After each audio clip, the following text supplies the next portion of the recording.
Hello. Hello गुरुजी, कोटि कोटि प्रणाम।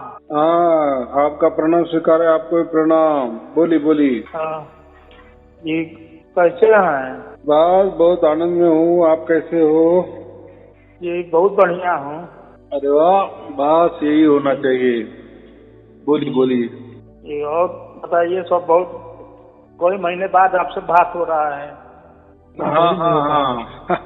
अभी बात क्या करना है, अभी तो बराबर सब कुछ चल रहा है ना, उसके द्वारा चल रहा है। बस अभी हमें आराम करना है, बाकी क्या करना है। राम हमारा जाप करे, हम बैठे विश्राम, बस। जी और क्या रहता है, बाकी कुछ रहता है तो आप बोलो। इसके आगे कुछ होगा तो। जी मुझे तो इतना ही बताया, और जो बताया वो मैंने बोल दिए सबको। बराबर वैसे की वैसे सबको हो रहा है। जी बराबर कि नहीं? सत्य सब तो सबको एक ही सरका होगा कि नहीं, एक सरका अनुभव होगा कि नहीं? जी हो रहा है अनुभव। जी। आप बताओ, आपको क्या क्या जी, अनुभव आए, क्या नहीं? ये बहुत बढ़िया हो रहा है, निरंतर हो रहा है, चल हम्म रहा है। जी, हम्म। अब कोई भी मन में शंका भी नहीं। आपको धन्यवाद के लिए मैं फोन कर रहा था। हाँ हाँ जी हाँ, बहुत अच्छा जी बहुत अच्छा, शुभ आशीर्वाद। जी बोलते जाओ, लोगों को बताते जाओ, जी आपको दुआ मिलेगी। आपको दुआ की जरूरत नहीं है, लेकिन आपको तो है कि नहीं, आगे पीढ़ी चलने वाली है कि नहीं, उनके लिए जी तो दे देना। बता के क्या है, सत्य है, उसमें क्या है, वो सत्य थोड़ी छिपा जा सकता है। जी बराबर, सत्य ही जी प्रकट होता है, जी और वो कोई दूसरों से नहीं प्रकट होता। अगर वो दूसरों से सत्य प्रकट हो जाएगा तो फिर वो सत्य कैसा होगा? जी जी या कोई कहेगा कि मैं आपके अंदर सत्य प्रकट कर देता हूँ, जी तो वो सब क्या काम का? जो दूसरों के आधार पे मिल जाए। बराबर कि नहीं? पहले के जो संत थे, महापुरुष थे, वो क्या बोलते? आत्मानुभूति। आत्मानुभूति मतलब आत्मा माने स्वयं, आत्मा माने हम स्वयं। तो हमें स्वयं को वो अनुभूति होती है, उसको आत्मानुभूति कहती है। बराबर। हाँ, आपके आत्मा को अनुभूति हुई ना, हो रही है ना, अखंड निरंतर हो रही है ना। जी बस इसको आत्मानुभूति कहते हैं, इसको आत्मज्ञान कहते हैं। जी हाँ, अभी के जमाने में क्या होगा, आत्मज्ञान किसको कहते हैं? बोले ज्ञान लेते रहना, माहिती पे माहिती लेते रहना, जानकारी पे जानकारी आत्मा की लेते रहना, या सुनते रहना, हो गया आत्मज्ञान। ये आत्मज्ञान नहीं, ये तो मालूमात है, ये तो माहिती है। बराबर। हाँ, प्रैक्टिकल अलग होता है और मालूमात अलग होते हैं। तो पहले के संतों पे आत्मज्ञान क्यों लिखा है? आत्मा का ज्ञान ही होना चाहिए। ज्ञान ये प्रत्यक्ष ज्ञान माने, ज्ञान का भी दो अर्थ होता है। एक ज्ञान माने जैसे कोई हमको देता है, हम स्कूल जाते हैं तो जो गुरुजी लोग रहते हैं ना, वो भी ज्ञान देते हैं हमें। वो एक ज्ञान, वो प्रकृति वाला ज्ञान हो गया ना। लेकिन आत्मा तो प्रकृति नहीं है ना। जी नहीं। हाँ, आत्मा तो अलग बात है। तो उसका ज्ञान माने वो अलग ही होगा कि नहीं? प्रकृति जैसा थोड़ी होने वाला है, क्योंकि आत्मा तो प्रकृति नहीं है ना। लेकिन लोगों ने क्या किया, आत्मा को भी प्रकृति मानने लगे। बराबर, इसलिए वो कहने लगे कि आत्मज्ञान, यानी आत्मज्ञान उनके बुद्धि से ऐसा है कि आत्मा के बारे में जानकारी देना कि आत्मा यह होता है, आत्मा ये वो होता है, आत्मा का स्वरूप ऐसा होता है, आत्मा काटती नहीं, आत्मा मिटती नहीं, आत्मा बिकती नहीं, आत्मा जलती नहीं, आत्मा सुखती नहीं, वगैरह वगैरह। बराबर कि नहीं? ये हो गया आत्मज्ञान। ये आत्मा का गुण हो गया या अवगुण हो गए। ये कोई ज्ञान नहीं हुआ। ज्ञान माने प्रैक्टिकली होता है, उसको ज्ञान बोलते, प्रगट ज्ञान। अभी जो आपको क्या हुआ है, प्रगट ज्ञान, आपके अंदर ज्ञान प्रकट हुआ। बराबर। हाँ, ज्योत प्रकट हो गई, प्रकाश ही प्रकाश हो गया। इसको प्रकाश भी कहा जाता है। लेकिन प्रकृति प्रकाश नहीं, जो आंखों से दिखता है उसको भी प्रकाश कहते हैं, लेकिन ये अलग प्रकाश है, ये ज्योत अलग है, बराबर। ये बिन बाती बिन दिया वाला ज्योत है, उसके लिए बिन बाती और बिन तेल, इसको कोई तेल की आवश्यकता नहीं होती और बाती की भी आवश्यकता नहीं है, और ये ज्योत जलती है, चलती है। लेकिन प्रकृति में भी ज्योत होती है कि नहीं जी, लेकिन वो ज्योत नहीं, ये ज्योत। प्रकृति ऐसा ज्योत नहीं है ये। नहीं, प्रकृति माने क्या, जो आंखों से दिखता है, कानों से सुनाई देता है या हाथों से महसूस किया जाता है, उसका कोई आकार वगैरह होता है, उसको प्रकृति कहते हैं ना, वो ज्योत। लेकिन ये ज्योत अलग है, ये इसको आत्म ज्योत कहते हैं, आत्मज्ञान कहते हैं, प्रगट ज्ञान कहते हैं। ज्ञान ही प्रकट हो गया, आत्मा को भी ज्ञान भी कहते हैं। आत्मा जो शब्द है ना, उसको भी ज्ञान भी कहा गया है। लेकिन आजकल क्या होता है, ज्ञान का मतलब लोग क्या पकड़ते हैं, जानकारी, माहिती, मालूमात, लेकिन वो नहीं, ज्ञान का माने प्रकट ज्ञान ही, बराबर। हाँ, तो ऐसा है ना, अभी किसको आत्मज्ञान ही नहीं हो गया तो फिर वो क्या बताएगा, जैसा गुरु ने बताया, उसको गुरु को आत्मज्ञान नहीं हुआ। आत्मज्ञान की बातें करते हैं, जानकारी पे जानकारी देते हैं, वो कुछ काम का नहीं है। आत्मा का अनुभव होना ही चाहिए, निरंतर अखंड आत्मा है ना, तो उसका अनुभव होना ही चाहिए, बराबर। हाँ, उसका अनुभव करते करते परमात्मा का अनुभव हो जाता है। इतनी जो पढ़ी पढ़ाई बात है जो लिखी गई है शास्त्र में, उसी को लोग कहते हैं। तो हाँ, बस वो की आत्मज्ञान है ये। हाँ, वो आत्मा के बारे में मालूमात देते हैं, जानकारी देते हैं, और यहाँ वहाँ की बातें उठाते हैं। बोले हो गया आत्मज्ञान, आपको निकालो गुरु दक्षिणा, बराबर कि नहीं? ऐसा नहीं होता। आत्मा का ज्ञान क्या है? आत्मा परमात्मा का ज्ञान, जीव जंतु का ज्ञान, प्रकृति का ज्ञान क्या करना है? वो चाटना है हमें। हमारे अंदर ज्ञान है ही, प्रकट है होना चाहिए, चाहे फिर उसको कुछ भी नाम दो, बराबर। इसलिए पहले के जमाने में जो गुरु लोग थे ना, उसको आत्मानुभूति कहते थे। आत्मा की अनुभूति होना चाहिए, आत्मा ने परमात्मा के अनुभव करना चाहिए, फिर वो कहते थे हाँ मुझे आत्मानुभूति हो गई, यानी मेरे आत्मा को वो अनुभव हो गया, जो परमात्मा का अनुभव हो गया, उसका एक अर्थ ऐसा होता है, बराबर। इसी को आत्मानुभूति कहेंगे। हाँ ना, आत्मा को अनुभव होना चाहिए ना कि है मेरा कोई बाप है, मैंने पकड़ लिया बाप को, या मुझे बाप समझ में आ गया। आत्मा तो है, सबके अंदर है, लेकिन कौन समझता है आत्मा है कि नहीं? जब उसको बाप मिल जाता है ना, तभी फिर वो प्रकट हो जाता है हमारा आत्मा भी, बराबर कि नहीं? यानी ऐसा समझो कि दोनों प्रकट हो जाते हैं। लेकिन जब तक दोनों नहीं मिलते एक दूसरों को, तब तक प्रकट नहीं हो जाता, बराबर कि नहीं? माचिस जो होती है, एक तो क्या होता है, वो एक काड़ी रहती है और एक डिब्बी रहती है माचिस की, और एक तिल्ली रहती है। तो जब एक में घसते हैं तभी आग प्रकट हो जाती है ना। जी। तब हम बोलते हैं हाँ अग्नि प्रकट हो गया। इसके पहले अग्नि कहाँ था? फिर कोई दिखाई नहीं देता था। वैसा हमारे अंदर आत्मा है, ऐसा सब कहते हैं, लेकिन वो प्रकट कब होता है? ऐसे तो हमारे लाखों भी जन्म जाएंगे ना, हजारों करोड़ों भी जन्म जाएंगे ना, कितने भी 84 लाख योनि हम जन्मते रहेंगे ना, तो कभी हमको आत्मा की अनुभूति नहीं होगी, आत्मा हमारा प्रकट ही नहीं होगा। हमारे अंदर आत्मा है, ये जानकारी क्या फायदे की? बराबर की नहीं? कुछ नहीं, ये जानकारी कुछ फायदे की नहीं। या उसका जाप भी करते रहे, उसका क्या फायदा है? मैं परमात्मा हूँ, मैं परमात्मा हूँ, मैं आत्मा हूँ, मैं आत्मा हूँ, क्या बात? मैं शिव हूँ, मैं शिव हूँ, होगे क्या आप ऐसा शिव होगे?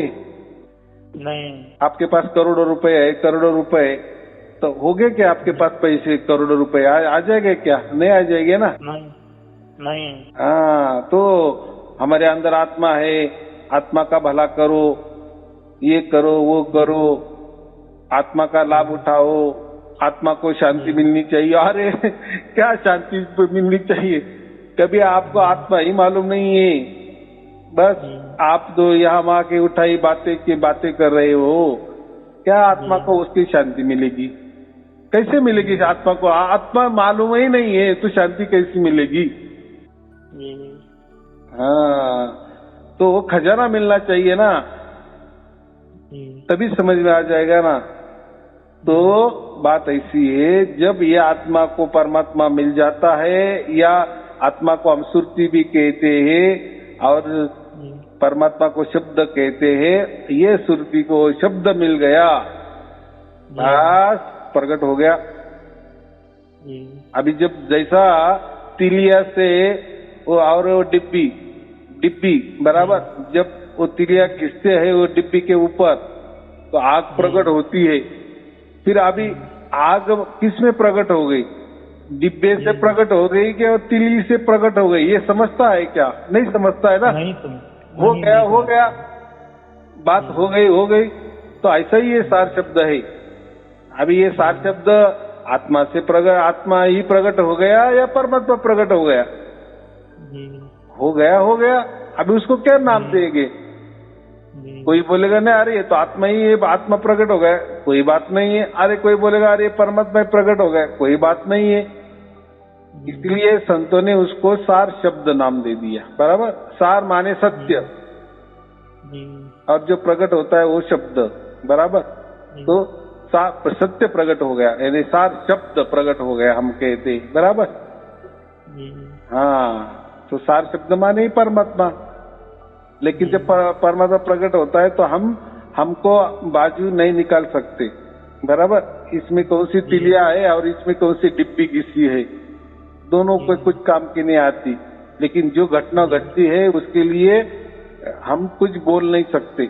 ये तो हम ऐसे ऊपर में नाम दे देते हैं, रूप बता देते हैं, उसका वर्णन भी कर देते हैं, उसका गुण भी बता देते हैं।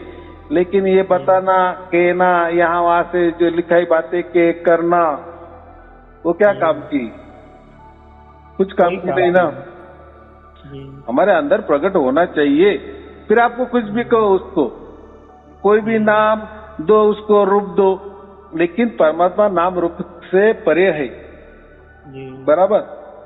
हाँ, आप निर्गुण निराकार से भी परे है। हाँ, सगुण साकार और निर्गुण निराकार। सगुण साकार माने जो आकारों में रहता है, जो आंखों से दिखता है, और निर्गुण निराकार माने जो आंखों से नहीं दिखता, बस दोनों में। लेकिन ये दिखना और नहीं दिखना इसके परे है ना। अभी आपके अंदर प्रकट हो गया, आपको समझ में भी आ रहा है, आप जान भी रहे हैं, 24 घंटे हो भी रहे हैं, आप मुझे बता भी रहे हैं, लेकिन दिखा नहीं रहे। आप मुझे वो दिखा नहीं सकते, बराबर कि नहीं? क्योंकि ये इंद्रियों का विषय आकारों में नहीं है। हाँ, और आप कहते हैं कि वो धुन है, 24 घंटा चालू है, तो मैं कहूंगा कि बताओ, मुझे भी सुनाओ, तो आप बोले कि मैं नहीं सुन सकता, या आपको वो अनुभव नहीं दे सकता। तो फिर मैं ऐसा कहना कि आप झूठ बोल रहे हो, आप तो वो मुझे दिखाई भी नहीं रहे हो, और आप बोले कि मैं धुन सुन रहा हूँ, सारे शब्द प्रकट हो गए, मैं जान रहा हूँ 24 घंटे। मैं बोल रहा हूँ अरे मुझे भी थोड़ा सा उसकी झलक दे दो। तो आप बोले कि नहीं, वो ऐसा मैं आपको ना दिखा सकता हूँ और ना बता सकता हूँ। तो आप क्या मौन ही धारण करेंगे? अभी क्या बताने का और कैसा बताने? मैं तो अनुभव कर रहा हूँ, 24 घंटा अनुभव कर रहा हूँ। क्योंकि यदि लेने और देने की बात होती तब तो ये परमात्मा नहीं ना है। हाँ, बात ही नहीं है। लेने देने कोई वस्तु है क्या परमात्मा? लेना देना कहाँ होता है? वस्तु में होता है ना, प्रकृति में होता है। लेना देना ये मंत्रों में होता है। मैंने मंत्र ले लिया गुरु से, उसको मैंने मंत्र दे दिया, ये मंत्र, या मैंने उसको ध्यान सिखाया, वो अभी ध्यान करने लगा, ये भी एक वस्तु ही हो गई ना। सिखा दिया ना, वो सीख गया ना। हाँ, तो ये जो सिखाने वाली वस्तु है, बताने वाली वस्तु है, दिखाने वाली वस्तु है, ठिकाने में लगाने वाली ये सब वस्तुएं होती है। वस्तु का ठिकाना होता है, बराबर। वस्तु दिखाने की चीज होती है, वस्तु सुनने की भी चीज होती है। वस्तु का कुछ अनुभव हम हाथों से कर सकते हैं, इंद्रियों से कर सकते हैं और दूसरों को भी दे सकते हैं। जैसे आप कोई गाना सुन रहे हो, बराबर कि नहीं, आपको गाना अच्छा लगा तो वो गाना आप दूसरों को भी दे सकते हैं ना, अरे सुनो ये गाना मस्त है। तो ये क्या हो गया, ये वस्तु हो गई ना। लेकिन परमात्मा कोई वस्तु नहीं है, वो कोई लेने देने की बात नहीं है, वो स्व अनुभव की बात होती है, बराबर। हाँ, फिर चाहे उसको आत्मा प्रकट हो गया बोलो, परमात्मा प्रकट हो गया बोलो, निर्वाण प्रकट हो गया बोलो, शून्य प्रकट हो गया बोलो, आपको जो भी नाम देना है उसको राम नाम दो, कृष्ण नाम दो, ईश्वर बोलो, भगवान बोलो, शिव बोलो, शक्ति बोलो, गणेश जी बोलो, क्या जो बोलो उसको कोई भी नाम रूप दो, लेकिन वो नाम रूप से परे है, बराबर कि नहीं। कोई बोलेगा अरे ये तो मुझे लग रहा है कि ये भूत प्रकट हो गया, चलो कोई बात नहीं भूत प्रकट हो गया देखो भूत भी प्रकट हो गया तो भूत भी आपने कभी देखा नहीं, बराबर कि नहीं। अभी जिसके अंदर प्रकट हो गया ना, तो आप उसको कहते हैं भूत प्रकट हो गया होगा आपके अंदर। अरे भाई, लेकिन तेरे अंदर वो भूत भी कभी प्रकट नहीं हो गया, तुझे उसका अनुभव भी नहीं है। तो जहां मेरे अंदर राम प्रकट हो गए, अगर तू उसको भूत प्रकट हो गया ऐसा कह रहा है, तो क्या अभी उसके बुद्धि पे हम हंसेंगे कि रोएंगे? हंसेंगे, बराबर कि नहीं। अरे जो मुझे हो रहा है, क्या मुझे समझता नहीं कि भूत किसको कहते हैं और भगवान किसको कहते हैं, परमात्मा किसको कहते हैं, उतना तो अकल होती ना। चलो भूत प्रकट हो गया तो फिर भूत का काम क्या होता है, सब नाश कर देना। फिर वो उसका जो मानसिक संतुलन बिगड़ जाएगा कि नहीं, समझो। ये कोई सार शब्द नहीं है, कोई भूत है ऐसा समझो थोड़ी देर के लिए। तो हमको अगर वो प्रकट हो गए तो फिर हम तो पागल होने चाहिए तत्क्षण, बराबर कि नहीं ऐसा होता है क्या? फिर हमें कैसी शांति महसूस हो रही है, कैसा आनंद महसूस हो रहा है। भूत कैसा आनंद दे सकता है? भूत कोई आनंद देगा? उल्टा वो तो तकलीफ देगा ना सबका। जिसके भी अंदर हम बोलते हैं ना भूत संवार हो गया, भूत का संचार हो गया, तो वो आदमी पागल जैसा ही बोलता है, बराबर कि नहीं।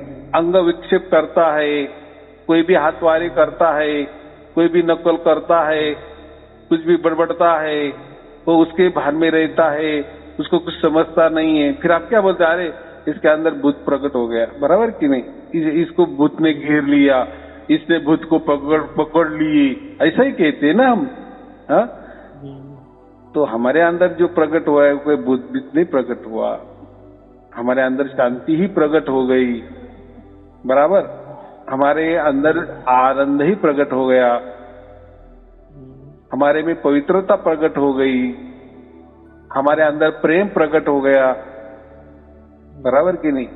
अगर कोई भूत प्रकट हो गया होता तो फिर हमारी वाणी भी ऐसे अलग ही होती, किसी की समझ में भी नहीं आती, बराबर कि नहीं। और हमारा रहन सहन भी कैसा भी हो जाता, हम कैसे भी बोलते तो ऐसा नहीं होता। तो कैसा है, चलो अभी उसकी बुद्धि वैसी है ना, अगर उसको ऐसा लगता है तो क्या हम क्या करें।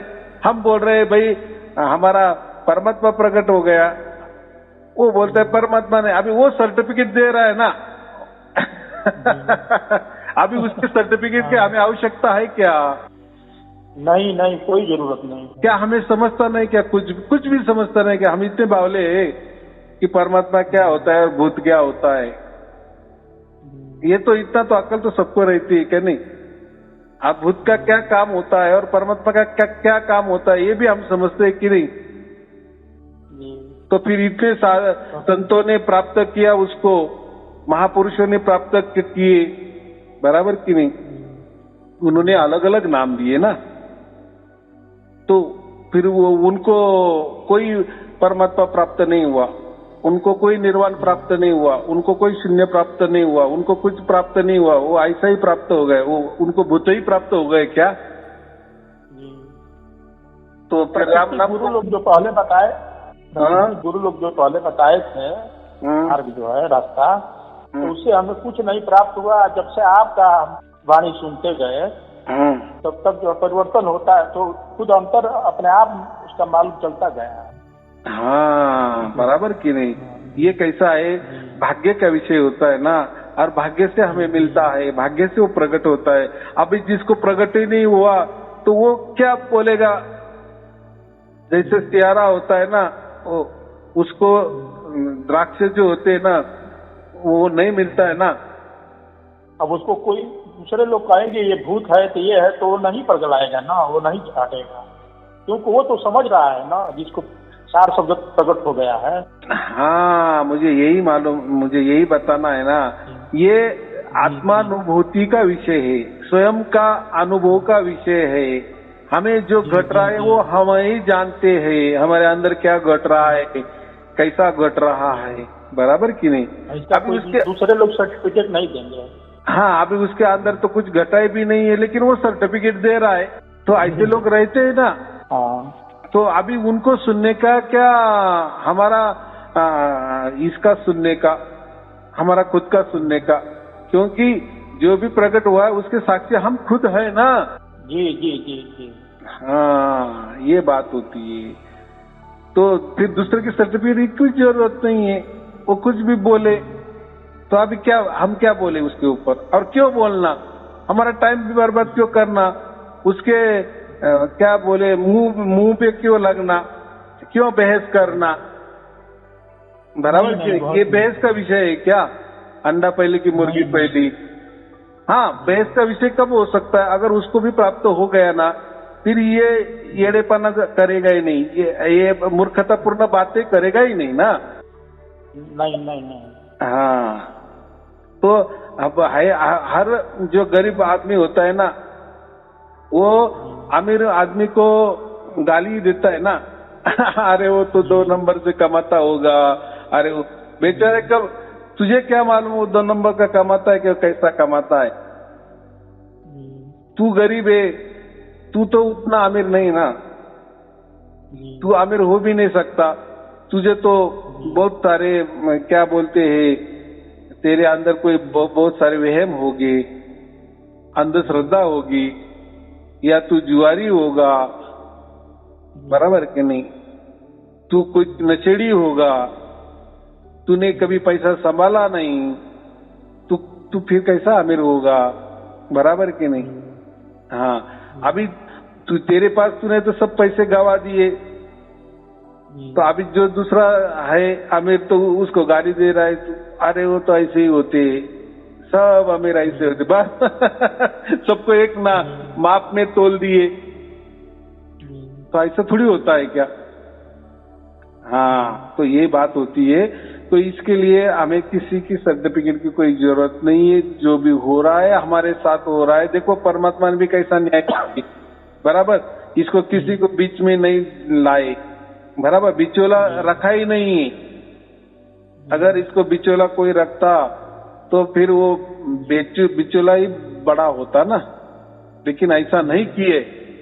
हाँ, और मैंने भी जो क्या दिए, मैंने तो आपको भेद ही बता दिए, और एक लाइन बता दी कि परमात्मा प्रकट होगा, आपके अंदर होगा, और वो उसके मर्जी से ही होगा, आपके मर्जी से नहीं होगा, बस ये हो गया भेद। बाकी क्या मैंने भेद बताया आपको? और उसके उपरांत मैंने सार शब्द प्राप्त हो जाने के बाद तो हम तो अब हमारा जो भी हम कर्म कर रहे हैं या उस परमात्मा के प्रति समर्पण भाव से हो रहा है, इसमें तो कोई याद करने की बात नहीं है। कुछ याद नहीं करना, राम हमारा जाप करे, हम बैठे विश्राम माने क्या है, बस हमारा जैसा रोजी रोटी का काम कर रहे वैसा करना। अभी हमारी मरने के बाद वाली चिंता जीते जी ही खत्म हो गई। बराबर। फिर हमारा मरना कैसा भी आ जाए, हम 100% हमको मोक्ष और मुक्ति मिल ही गई है, बराबर। तो वो चिंता अभी करनी नहीं। हमें जीते जी हमने परमात्मा को प्राप्त किए ना, जीते जी हमारे अंदर परमात्मा प्रकट हो गए ना, जीते जी उसकी नजर निगरानी में हमको उसने ले लिए ना, हमको बांध लिए, पकड़ लिए, उसने पकड़ लिए, उसने बांध लिए हमको, बराबर, पक्का बांध लिए है। बस अब मरने की देरी बस। अब जैसे पहले एक जो पहले वाले जो गुरु जी लोग बताते थे, घोर कलयुग वाले लोग, क्रिया की प्रतिक्रिया होती है, जैसा अच्छा सोचेंगे तो अच्छा होगा, बुरा सोचेंगे तो बुरा होगा। क्रिया जो प्रतिक्रिया होती है, तो सार शब्द इसको नहीं प्राप्त है, उस पर यह बात लागू है ना। देखो ये बात पहले सार शब्द नहीं था ना, यानी प्रकट नहीं था। इसके बारे में लिखा था, वो बात जाने दो, लिखा था उसके मैंने बहुत लोगों को इसकी जानकारी भी थी, मैंने मालूमात थी, माहिती थी, इसके दोहे भी है। वो दोहे बस वो दोहे ही रटते थे, लोगों को दोहे ही बताते थे, बाकी सार शब्द वो कोई वस्तु नहीं है। तो आज देखो आजकल के जो भी गुरु लोग है ना, सार शब्द के उनके प्रवचन सुनो, पहले वाले 2-4 बरस से जो भी प्रवचन कर रहे हैं ना इसके बारे में, सार शब्द के बारे में, तो उन्होंने इसको वस्तु कह दिए है कि सार शब्द ये वस्तु होती है। वस्तु कही और तू ढूंढता कही, है ना, ऐसा कोई दोहे भी है ना, वस्तु अभी ये सचमुच में कबीर साहब ने लिखे है या किसने लिखे है वो तो मुझे मालूम नहीं है, लेकिन मुझे इतना ही मालूम है कि परमात्मा कोई वस्तु नहीं है, हाँ, उसका कोई ठिकाना नहीं है, बराबर। हाँ, तो पहले के जमाने में ऐसे बोलते थे वो वस्तु, फिर इसलिए तो वो ढूंढते थे ना, वस्तु है तो फिर मंत्रों में ढूंढते थे, वस्तु है तो फिर गुरु में ढूंढते थे, कोई साधना करते थे, वस्तु है तो मिलेगी, ध्यान में मिलेगी, यहाँ मिलेगी, वहां मिलेगी, फिर मिलेगा किसको?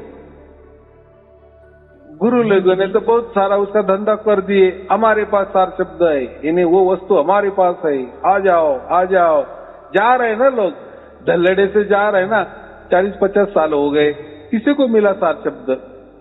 वो कोई वस्तु नहीं है, वो कोई मिलने वाली वस्तु नहीं होती।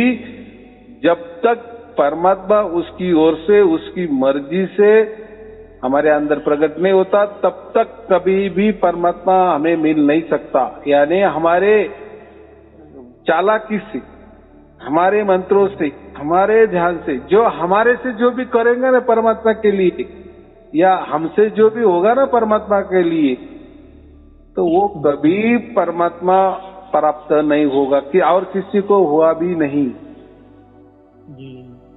बराबर कि नहीं? जब ये भेद मैंने बता दिए कि ये सब छोड़ दो, ये मंत्रों में मत ढूंढो, ये गुरु के सहारे वो परमात्मा को मत ढूंढो, कोई गुरु आपको परमात्मा नहीं मिला देगा, कोई मंत्र आपको परमात्मा मिला नहीं देगा, कोई ध्यान में परमात्मा आपको मिलने वाले नहीं है। ये जब मैंने भेद बता दिए कि परमात्मा उसकी मर्जी से खुद प्रकट हो जाएगा, बस इतनी बुद्धि तो बनाओ। ये भेद आपको अगर मालूम हो गया, इसका अर्थ मालूम हो गया, इस पर विश्वास हो गया, इस भेद पर, बस जिन्होंने भी भेद पर विश्वास रखा, मैं मेरे प्रवचन में मैं तो वही बताता हूँ ना, भेद ही बताता हूँ ना, जिसने विश्वास रखा, देखो फिर उसके अंदर प्रकट हो गए, होते जा रहे, लाखों करोड़ों लोगों को मिल रहा है। फिर ये कैसा क्या मिल रहा है? सबको सरीका मिल रहा है। देखो सत्य है ना, परमात्मा तो सत्य है ना, तो सत्य तो एक ही होता है ना, तो प्रकट भी एक जैसे एक सरीका ही होता है ना, एक जैसे ही होता है ना। जी हाँ, तो ये बातें होती है। चलो ठीक है, अभी तो आपको मालूम है, तो बस दूसरों को बताते जाना परमात्मा का काम है, ऐसा समझो।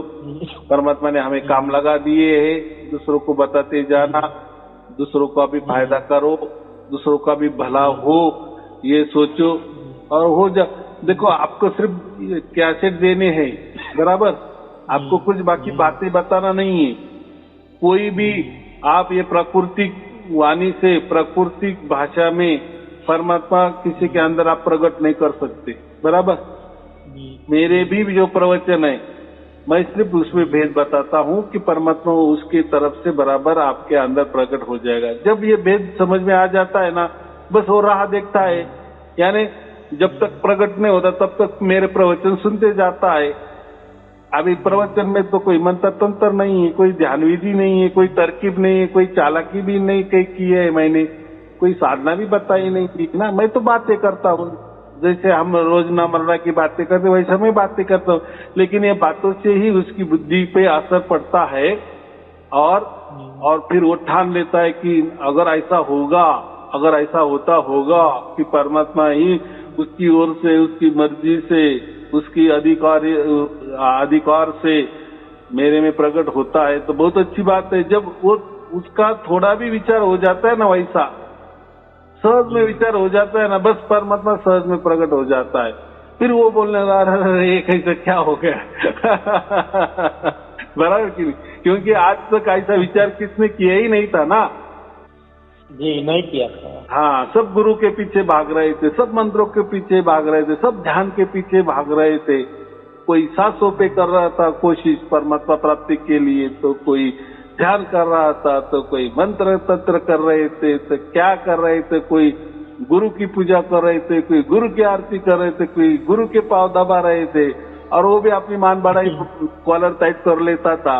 अरे जिस गुरु के पांव दबा रहे हो उसको ही परमात्मा नहीं मिला, लेकिन उसको अगर क्या बोलते हैं फोकट में कोई उसको मान बढ़ाई कर रहा है, फोकट में उसकी आरती हो रही है, बराबर फोकट पे क्या उल्टे उसको पैसे मिल रहे और आरती भी लोग कर रहे हैं उसकी, तो ये क्या बोले, ये सौदा फायदे का है कि नहीं?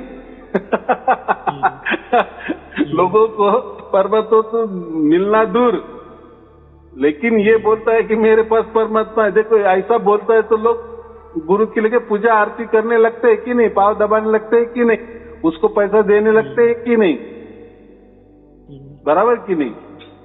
लेकिन जिसके हम पांव दबा रहे हैं, जिसकी पूजा आरती उतार रहे हैं और वो भी अपनी आरती करवा ले रहा है, उसको खुद को ही प्राप्त नहीं हुआ ना, उसके अंदर भी परमात्मा प्रकट नहीं हुआ ना, तो वो क्या दूसरों को देगा? और वो जो बता रहा है ना कि मैं तुमको प्राप्त करके दूंगा, जैसी कोई वस्तु है, तो उसमें समझ जाना चाहिए कि ये सब ढकोसला है, इसके वस्तु कोई परमात्मा नहीं है, बराबर। परमात्मा को ये लेने देने वाली वस्तु नहीं है, बराबर। परमात्मा खुद का मालिक है, वो स्वयंभू है, सर्वव्यापी है, सर्वज्ञानी है, आदि अनादि से है, निरंतर है, अखंडित है, और वो उसकी मर्जी का मालिक है। वो बराबर हमने अगर अरदास की तो हमारे अंदर प्रकट हो जाता है। लेकिन ये कोई चालाकी, ध्यान की चालाकी नहीं चलेगी, गुरु की पाँव दबाने की चालाकी वहां नहीं चलेगी। ये जो बीच वाला रास्ता जो होता है ना, 2 नंबर वाला रास्ता, परमात्मा सब समझता है, बराबर। हाँ, तो ऐसा कोई प्रकट नहीं होता, इस रास्ते से प्रकट नहीं होगा। वो तो सच है, सत के मार्ग से ही प्रकट होता है, और सत कोई दूसरों का नहीं सुनता, वो स्वयमेव है। सत स्वयमेव स्वयंभू है, तो वो स्वयंभू से ही प्रकट होता है। बस उसको हमें अनुभूति हो जाती है, बस हो गई, उसको आत्मानुभूति कहते हैं, बस उसको ये आत्मज्ञान कहते हैं, बाकी कुछ नहीं होता। चलो ठीक है, आपको और आपके परिवार के लिए शुभ आशीर्वाद। कोटि कोटि धन्यवाद आपको। सत साहिब जी, सत साहिब जी, सत साहिब।